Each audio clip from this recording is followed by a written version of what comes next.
السلام علیکم ورحمۃ اللہ تعالی وبرکاتہ۔ محترم ناظرین، ایک سوال بار بار کیا جا رہا ہے کہ کیا کسی حالت میں نماز بھی معاف ہے؟ تو میں آپ کو بتا دوں، بہت سے لوگ آج کل ایسا پیر پرستی کے بھی معاملے چل رہے ہیں، بہت سے پیر ایسے دنیا میں مارکیٹ میں آ گئے ہیں کہ وہ نماز پڑھتے بھی نہیں، مریدوں کو پڑھنے بھی نہیں دیتے، اور بہت سے تو نماز کا ہی انکار کرتے ہیں کہ نماز کیا ہے۔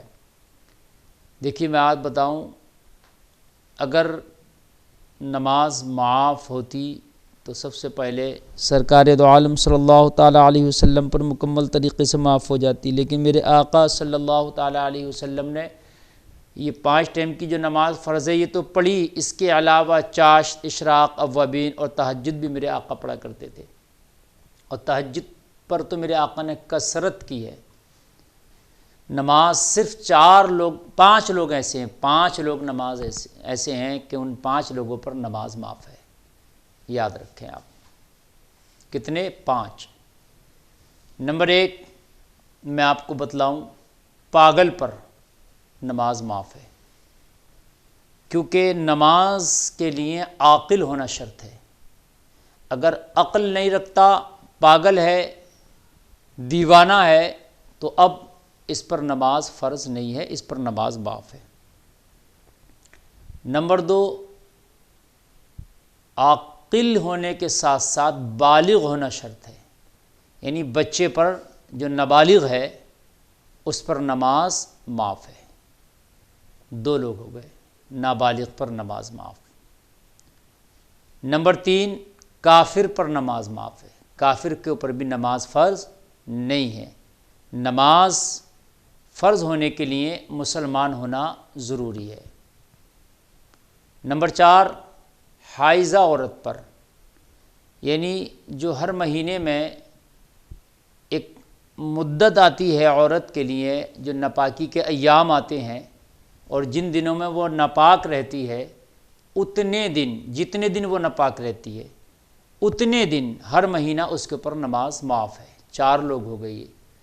5ویں وہ عورت نفاس والی، یعنی بچہ جننے کے بعد جب بچے کی ولادت ہوتی ہے، بچے کی ولادت کے بعد تقریباً جو 40 دن کا یہ پیریڈ رہتا ہے، یہ نفاس والا پیریڈ، اس میں بھی عورت پر نماز معاف ہے۔ یہ 5 طرح کے لوگ ہیں کہ جن پر نماز معاف ہے۔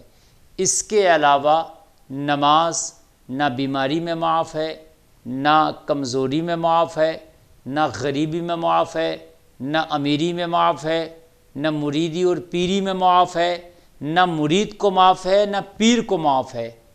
نماز کسی کو معاف نہیں، کسی بھی حالت میں نہیں، سفر میں ہو وہاں بھی نماز ہے، حضر میں ہو وہاں بھی نماز ہے، ہر حال میں نماز ہے۔ قرآن میں اللہ نے فرمایا، ان الصلاۃ کانت علی المؤمنین کتابا موقوتا، بے شک مومنوں پر نماز ان کے وقتوں پر فرض کر دی گئی ہے۔ تو جب وقت آئے گا تو نماز اس کے اوپر فرض ہے، پھر اس کو ادا کرنا ہی ہے۔ اگر نماز ادا نہ کرے تو حدیث شریف میں بہت وعید آئی ہے کہ ایک وقت کی نماز اگر جان بوجھ کر چھوڑے گا تو تقریباً 3 کروڑ برس اس کو جہنم میں جلایا جائے گا، تقریباً 2 کروڑ 88 لاکھ یا ایسے ہی کچھ 2 کروڑ 80 لاکھ برس، تقریباً 3 کروڑ مان لیجئے، اتنا پیریڈ ایک نماز جان بوجھ کر چھوڑنے کی وجہ سے اس کو عذاب دیا جائے گا۔ لہذا میری گزارش ہے، اللہ نے زندگی دی ہے، موقع دیا ہے، مہلت دیا ہے، آپ نمازوں کو ادا کریں، نماز پڑھیں، اس سے پہلے کہ تمہاری نماز ہو آپ نمازی بن جائیں۔